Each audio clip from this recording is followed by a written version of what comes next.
Hello students, today we will start our lesson 10 of Honeydew book, that is the Great Stone Face part 2.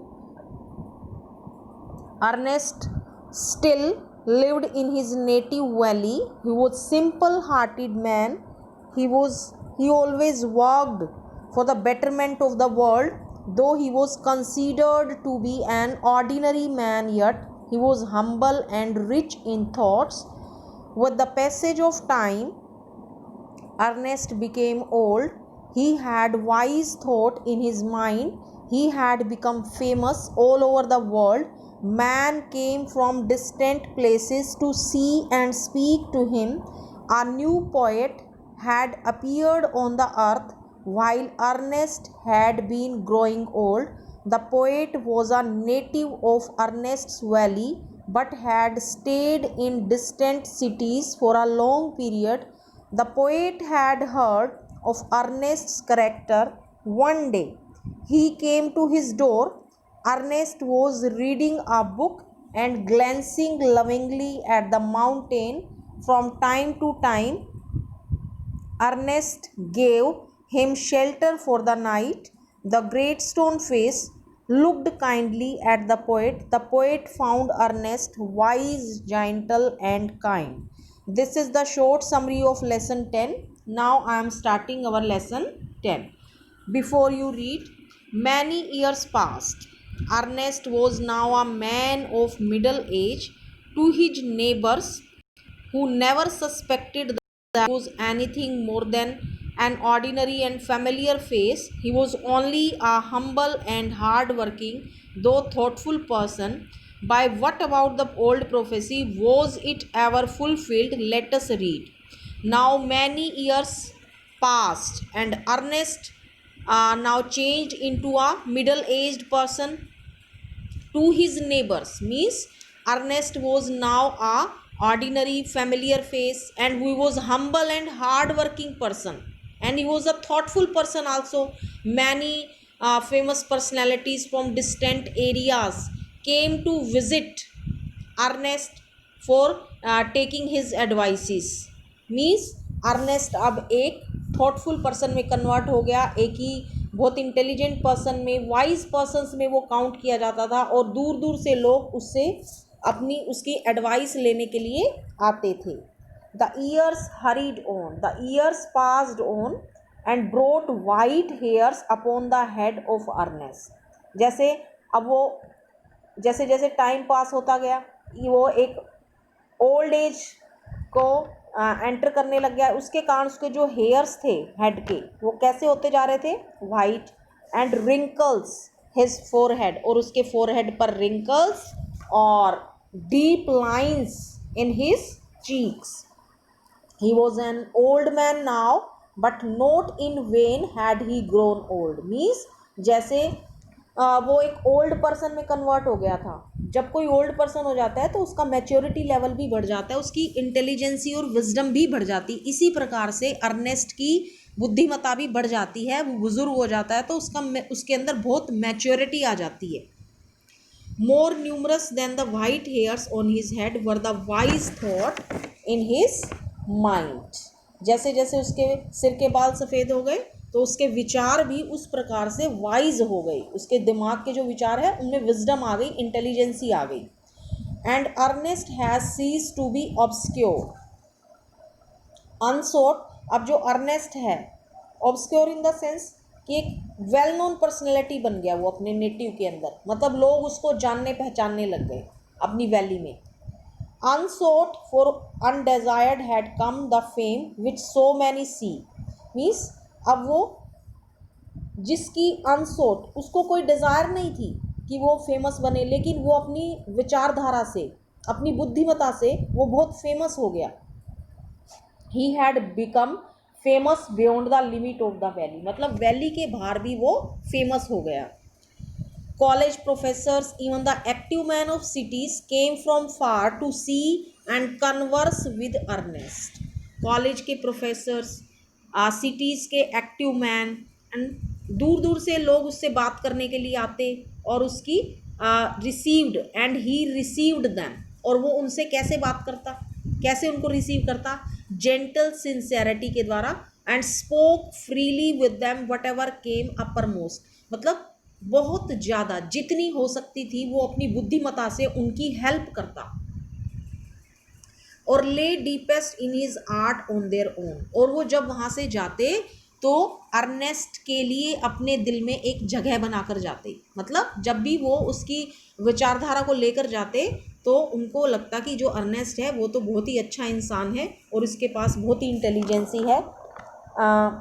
While they talk together his face would brighten, और जब वो एक दूसरे से बात करते हैं तो उसके फेस पे एक पर्टिकुलर चमक आ जाती है। जब भी हम किसी की मदद करते हैं, जब भी हम किसी को असिस्ट करते हैं, हेल्प करते हैं, तो हमें एक जो अंदर से हैप्पीनेस मिलती है उसके अंदर भी, और वो हैप्पीनेस होती है वो हमारे फेस पर झलकती है, हमारा फेस ब्राइट हो जाता है, ठीक है।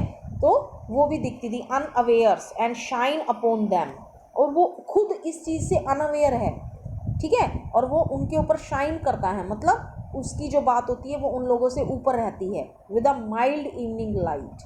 And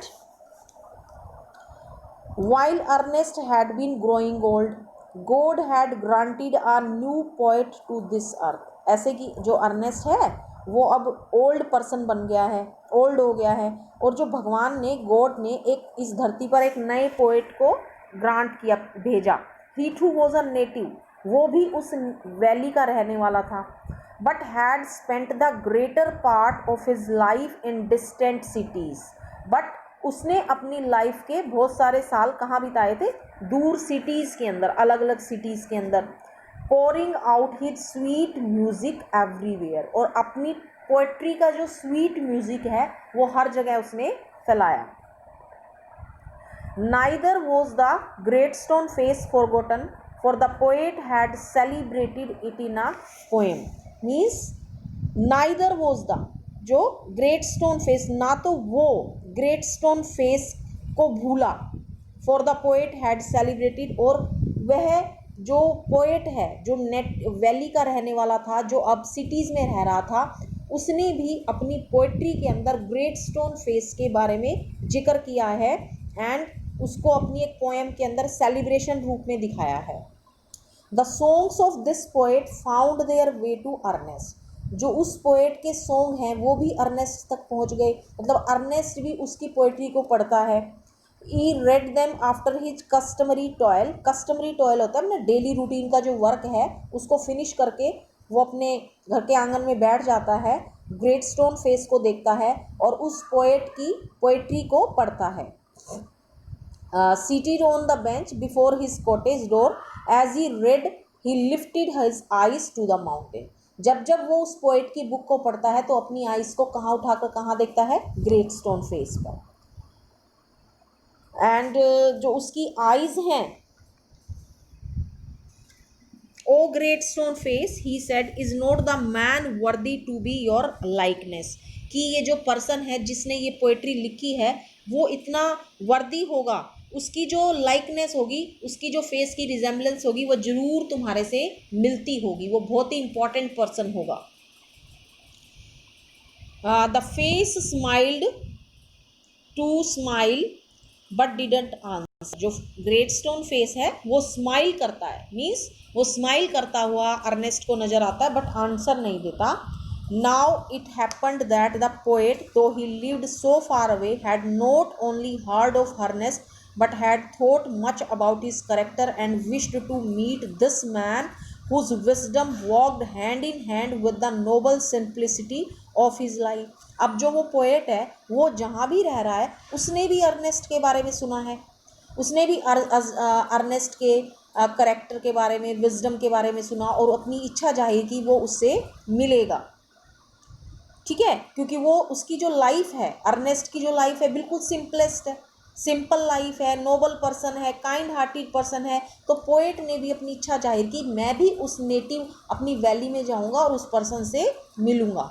one summer day therefore he arrived at Ernest door, one day the poet came to Ernest house where he found the good old man holding a book in his hand. When the poet reached Ernest's house at that time, Ernest was sitting in his cottage having a book in his hand. Whose book he was having? The poet's book he was having, which he read, and then with a finger between the leaves looked lovingly at the great stone face. Finger लगा लेता है book के अंदर, जैसे जैसे book पढ़ रहा है फिर बुक के अंदर फिंगर लगा के बंद कर देता है और फिर वो कहाँ देखता है? अपनी ग्रेट स्टोन फेस की तरफ देखता है. Good evening said the poet. Now the poet said good evening to the Ernest. Can you give a traveler a night's shelter? कि कहता है आज रात को तुम इस अजनबी को अपने घर पे रहने की जगह दोगे? Gladly answered Ernest. आंसर क्या दिया अर्नेस्ट ने? Yes, happily, you can stay here. Then he added, smiling, I think I never saw the great stone face look too hospitably at a stranger. आज तक अर्नेस्ट ने great stone face के इतना hospitality किसी stranger पर नहीं देखी जितनी कि उस दिन ग्रेट स्टोन फेस ने पोएट के ऊपर की. जैसे और स्ट्रेंजर भी यहाँ पर अर्नेस्ट को मिलने के लिए आते थे, दूर दूर से कॉलेज प्रोफेसर्स आते थे, एक्टिव पर्सन्स आते थे, किसी भी स्ट्रेंजर के ऊपर ग्रेट स्टोन फेस की इतनी अच्छी स्माइल नहीं थी जितनी अच्छी स्माइल इस समय ग्रेट स्टोन फेस पोएट की तरफ करके कर रहा है. The poet sat down beside him. After that, the poet sat down beside him and he and Ernest talked together. And Ernest and the poet were talking with each other. Never before had the poet talked with a man like Ernest, so wise, gentle and kind. Ernest, on the other, was moved by the living images flung out of the poet's mind. Means here poet and Ernest were talking to each other and both were impressed with each other. दोनों एक दूसरे से impress हैं. जो poet है वो भी Ernest से बहुत इम्प्रेस है कि जो अर्नेस्ट है वो वाइज है, जेंटल है और काइंड है. और जो अर्नेस्ट है और जो उसके दिमाग के आइडियाज हैं पोएट के, उनके द्वारा भी अर्नेस्ट इम्प्रेस्ड है. मतलब both were impressed with each other while they were talking to each other. As Ernest listened to the poet, he imagined that the great stone face was bending forward to listen to. He gazed into the poet's eyes too. Means, as the Ernest was listening to the poet, when the poet was saying something to Ernest and Ernest was listening to the poet, at that time he saw that great stone face was also bending forward to listening the talking between them. He gazed into the poet eyes. Means जब वो बातें कर रहे हैं ना, poet को सुन रहा है अर्नेस्ट, उस समय ऐसा लग रहा है जो ग्रेट स्टोन फेस है वो भी झुककर उनकी बातों को सुन रहा है. ही गेज्ड क्या होता है? कंटिन्यूअसली किसी की आंखों में देखना. उसने पोएट की आईज में देखा. Who are you my gifted guest? He asked. Ernest ने पूछा कि तुम कौन हो? तुम तो मेरे गिफ्टेड गेस्ट हो, ठीक है, मेरे लिए तो एक गॉड की तरफ से गिफ्ट हो. The poet laid his finger on the book that Ernest had been reading. At that time, Ernest was reading the book. That book belonged to this poet who came to meet Ernest. जो Ernest को मिलने के लिए poet आया है, ये उसी की बुक है. You have read these poems, said he. You know me, then for I wrote them. कि तुम ये जो बुक पढ़ रहे हो ये मेरी लिखी हुई है, मैंने लिखी है तुम लोगों के लिए. Again and again Ernest examined the poet's feature. Means Ernest was very much impressed and he was observing the poet's features. Face के जो फीचर्स हैं उनको देख रहा है बड़े ध्यान से. He turned towards the, एक बार तो वो पोएट के फेस के फीचर्स को देखता है, फिर एक बार वो ग्रेट स्टोन फेस को देखता है. कौन? अर्नेस्ट. ही शुक हिज हैंड, और उस ऐसा देखकर, दोनों को देखकर वो अपना सिर हिलाता है और चैन की सांस लेता है कि हाँ अब ये ओल्ड प्रोफेसी जो है ये ट्रू हो रही है. जो पोएट है इसकी विचारधारा में भी विजडम है और इसका जो फेस है वो किसको रिजेंबल कर रहा है? ग्रेट स्टोन फेस को. Why are you sad? Inquired the poet. At that time, poet was inquiring that why are you so sad? Because, replied Ernest, all through life I have awaited the fulfillment of a prophecy, and when I read this poem, I hoped that it might be fulfilled in you. अब Ernest उसको पूरी बात बताता है कि वो अपनी पूरी लाइफ उस ओल्ड प्रोफेसी के फुलफिलमेंट होने, कौन सी प्रोफेसी है कि एक दिन यहाँ पर ऐसा बच्चा पैदा होगा जो अपनी लाइफ में बहुत आगे जाएगा, इम्पॉर्टेंट पर्सनैलिटी बनेगा, और वो नेटिव कहाँ का होगा, इस वैली का। कि जब मैंने तुम्हारी पोएम्स पढ़ी तो मुझे ऐसा लगा जो जिस इंसान ने इन पोएम्स को लिखा है, जो इनका पोएट है, वो जरूर ग्रेट स्टोन फेस के फेस को रिजेंबल करता होगा। और अब मैं तुम्हें मिला हूँ तो मुझे ऐसा लगा है कि वो प्रोफेसी जो है, वो भविष्यवाणी जो है वो सच हो गई है। You hoped, answered the poet, faintly smiling. Faintly क्या होता है, पूरी स्माइल नहीं है, खुल के हल्की सी smiling. To find in me the likeness of the great stone face. तुम्हें मुझ में ग्रेट स्टोन फेस से सिमिलैरिटी नजर आई है। I am not worthy to be its likeness. मैं इतना इंपॉर्टेंट नहीं हूँ, मैं इतना लक्की नहीं हूँ कि मेरे फेस की रिजेंबलेंस ग्रेट स्टोन फेस से मैच करे। ये कौन कह रहा है, पोएट कह रहा है अर्नेस्ट को।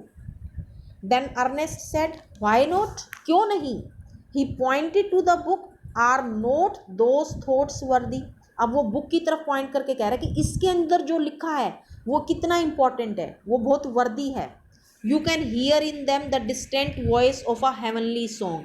कि जो इस बुक को पढ़ता है उसको हेवनली, स्वर्ग के अंदर जो सॉन्ग होते हैं, स्वर्ग के जो सॉन्ग है उनकी आवाज़ सुनाई देती है। But my life dear Ernest has not correspondent with my thought. कि जो मेरी लाइफ है इन थॉट्स के कोरेस्पोंडेंट, इन थॉट्स के हारमनी नहीं बनती, कि मैच नहीं करती। जो मेरी थॉट है और जो मेरी लाइफ है उन दोनों में हारमनी नहीं है, उन दोनों में मैचिंग नहीं है, both are mismatched. The poet said that he had grand dreams. कि उसके भी बहुत बड़े बड़े सपने थे, बट वो सपने ही हैं। Poet couldn't fulfilled them. कि पोएट उनको पूरा नहीं कर पाया है। Sometimes I lack faith in my own thoughts. और कभी कभी पोएट को अपनी ही विचारधारा में कमी नजर आती है। And why then pure seeker of the good and true should you hope to find in me the face of mountain. क्या तुम मेरी तुलना इस ग्रेट स्टोन फेस से करना चाहोगे जिसके खुद के सपने सपने ही रह गए, वो उनको पूरा ही नहीं कर पाया। The poet spoke sadly while he was talking to Ernest at that time, tears came into poet's eyes, and his eyes were wet with tears, so too। और अर्नेस्ट की आईज में भी आंसू आ गए और पोएट की आईज में भी आंसू आ गए। At the hour of sunset, जैसे ही सूर्य अस्त होने का समय आया, इवनिंग के समय, as had long been his custom, Ernest was to speak to a group of neighbors in the open air।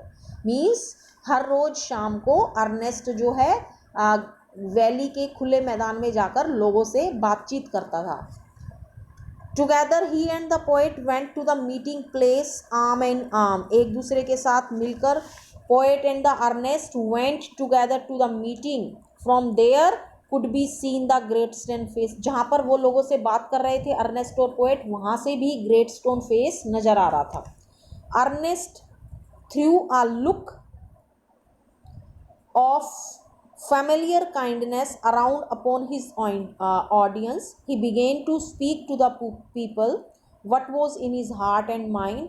His words had power because they agreed with his thought, and his thought had reality and depth because they harmonized with the life which he had always lived. At that time, when Ernest was talking with a group of people in the valley, at that time there was a kindness. When the people were listening to Ernest, at that time they were showing kindness towards Ernest. He began to speak to the people, मतलब वो लोगों से अपने दिल और दिमाग से बात कर रहा है, कि टोटली पूरे मन से वो लोगों की बात सुन रहा है, उनकी प्रॉब्लम का सॉर्ट आउट कर रहा है। His words had power, Ernest words had power। Ernest जो भी उनको बता रहा है उनमें शक्ति है, उसमें पावर है। मतलब कोई भी अगर हमें कोई बात कहता है, हम उसकी बात को मान जाते हैं। किसकी बात मानते हैं? जो बात हमें सही लगती है। ऐसे ही जो अर्नेस्ट की वर्ड्स हैं उनमें पावर है। Because they agreed with his thought. क्योंकि वो जो नेटिव वैली के पीपल हैं, they were agreed with thinking of Ernest and his thought had reality and depth, क्योंकि उसकी जो थॉट है, उसकी जो विचारधारा है, उसमें रियलिटी है, सच्चाई है, वास्तविकता है और डेप्थ है, गहराई है। Because they harmonised with the life, क्योंकि वो जो बता रहा है वो लाइफ से लिंक करके बता रहा है, रियलिटी से लिंक करके बता रहा है, कोई इमेजिनेशन में नहीं बता रहा। which he had been lived, it was not mere breath that the preacher uttered, कि सिर्फ वो उसकी बात ही नहीं है कि एक प्रीचर क्या होता है, रिलीजियस पर्सन, uttered मतलब कहना, कि सिर्फ वो बात ही नहीं कह रहा है, जो वो बात कह रहा है उसके जीवन में यूज है, यूजफुल चीज बोल रहा है वो। They were the words of life, a life of good deeds. Good deeds क्या होता है, अच्छे कर्म, और selfless love was melted into them. जो भी वो बातें लोगों को बता रहा है वो अच्छे कर्मों की बता रहा है, और सेल्फलेस लव, सेल्फिश नहीं होना चाहिए हमें अपनी लाइफ में। हमें सबसे पहले दूसरों के बारे में सोचना चाहिए, दूसरों की भलाई सोचनी चाहिए, फिर अपनी सोचनी चाहिए। अगर हम दूसरों की भलाई सोचेंगे हमारी तो अपने आप ही भलाई हो जाती है नेचुरल वे में। The poet as he listened felt that the life and character of Ernest were a nobler strain of poetry than he had ever written. The poet, as when the Ernest was talking to the other people in the valley, at that time the poet was listening to Ernest and felt that life and character of Ernest were a nobler strain of poetry, कि जैसे उसने अपनी poetry में Nobel kind hearted personality का जिक्र किया जाता है, वही सारे जो लाइफ और करेक्टर हैं वो किसके हैं, अर्नेस्ट के हैं। His eyes filled with tears and he said to himself that never was there so worthy a sake as that mild, sweet, thoughtful face with the glory of white hair diffused about it। जब poet Ernest को लोगों से बात करते हुए सुन रहा है तो वो देख रहा है कि जो ये इसके जैसा बुद्धिमान इंसान नहीं हो सकता। से क्या होता है, वाइज मैन, इसके जैसा बुद्धिमान नहीं होता, जो कि माइल्ड है। माइल्ड मीन सॉफ्ट, स्वीट है, क्यूट है, थॉटफुल फेस, और उसका जो फेस है वो थॉटफुल है। फेस थॉटफुल होने के साथ साथ जो उसका माइंड है, हार्ट है, उसमें जो थॉट्स हैं वो बहुत रियल है। एंड उसके फेस पर वाइट हेयर्स के द्वारा ग्लोरी भी आई हुई है, चमक। At a distance, but clearly to be seen, high up in the golden light of the setting sun, appeared the great stone face with white mists around it, like the white hairs around the brow of Ernest। यहाँ पर Ernest को great stone face के साथ compare किया गया है। जैसे Ernest के जो दाढ़ी है वो वाइट कलर की है, सिर पर बाल है, उस प्रकार से जो ग्रेट स्टोन फेस है वो सन सेटिंग के समय गोल्डन लाइट में उसके चारों तरफ मिस्ट नजर आ रही है, फोग जो आप कहते हैं, उस प्रकार की ग्लोरी जैसे ग्रेट स्टोन फेस के चारों तरफ है वैसी ही अर्नेस्ट के फेस के चारों तरफ है। At that moment Ernest face took on an expression so grand that the poet was moved to throw his arm up and shout। उस समय जो अर्नेस्ट का फेस है वो इतना शानदार लग रहा है, ग्रैंड मतलब सुपर्ब, मार्वलस लग रहा है कि पोएट अपना एक आर्म तो गले में डालता है अर्नेस्ट के और दूसरा आर्म खड़ा होकर कहता है बिहोल्ड बिहोल्ड, रुको रुको, stop. Ernest is himself the likeness of great stone face, कि जो अर्नेस्ट है वो खुद ग्रेट स्टोन फेस को रिजेंबल करता है।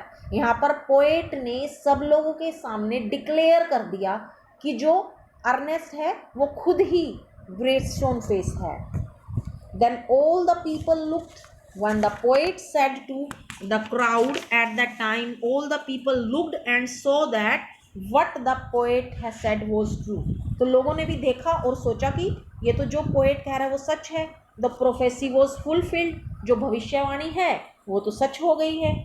But Ernest having finished what he had to say took the poet's arm, but जो अपनी बात को रोकते हुए व्हाट ही वो हैड टू से उसकी बाजू को रोक लेता है, क्या कहता है, वॉक्ड स्लोली होमवर्ड, और धीरे धीरे घर की तरफ जाते हैं। still hoping that, और ये hope करते हुए, ये आशा करते हुए, some wiser and better man than himself, कि उससे भी कोई बुद्धिमान, wiser उससे भी wise, better means उससे भी good personality would come in the valley having a resemblance to the great stone face. At that time Ernest was hoping that some wiser and better man than himself would come in the valley having a resemblance to the great stone face. This is your chapter 10. Okay students, now read the chapter thoroughly from the text after listening the video. Now your honeydew book is completed. After that I will send you the question answers. Thank you so much students.